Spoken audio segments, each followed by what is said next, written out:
Hi అండి, చూస్తున్నారు కదా, ఇది వచ్చేసరికి పచ్చిమిరకాయ అండి.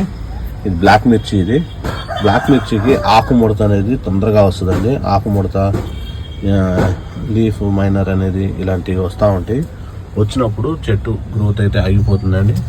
ఇదండి ఇలా వస్తుంది. ఎక్కువ వచ్చేసరికి ఇది మిల్లీ బగ్స్ కూడా అటాక్ చేస్తాయి. వీటికి ఎక్కువ వరకు చాలా రకాలైనటువంటి వ్యాధులు అనేది వస్తూ ఉంటుంది.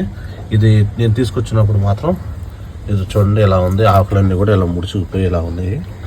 తర్వాత నేను తీసుకొచ్చిన తర్వాత రీపాటింగ్ చేసి వీటికి నేను మెనూస్ ఇచ్చాను. ప్లస్ వీటికి ఏంటంటే నీమ్ ఆయిల్ స్ప్రే చేసి పుల్లటి మజ్జిగ అనేది మొక్కలకి ఇస్తూ ఉంటానండి. ఇదండి వీటికి కూడా అలాగే వచ్చింది. తర్వాత పుల్ల మజ్జిగ అనేది చేసిన తర్వాత నుంచి మిర్చీలు అయితే చూడండి ఇప్పుడే స్టార్ట్ అవుతున్నాయి. ఎక్కువ వరకు ఏంటంటే నీమ్ ఆయిల్ అనేది వారానికి ఒకసారైనా స్ప్రే చేసుకుంటూ ఉంటారండి. తర్వాత వచ్చేసరికి మజ్జిగ స్ప్రే చేయొచ్చు, పుల్లటి మజ్జిగ. తర్వాత మజ్జిగ కూడా మొక్కలకి కింద పాదల్లో ఇవ్వచ్చు. ఇవ్వటం వల్ల మీ మిర్చి మొక్కలన్నీ కూడా చాలా ఫ్రెష్గా తయారవుతూ ఉంటాయి. చనిపోయే మొక్కలు కూడా బాగా వస్తూ ఉంటాయి. ఇలాంటివి చేసుకోండి. నచ్చితే లైక్ చేయండి, షేర్ చేయండి, సబ్స్క్రైబ్ చేయండి.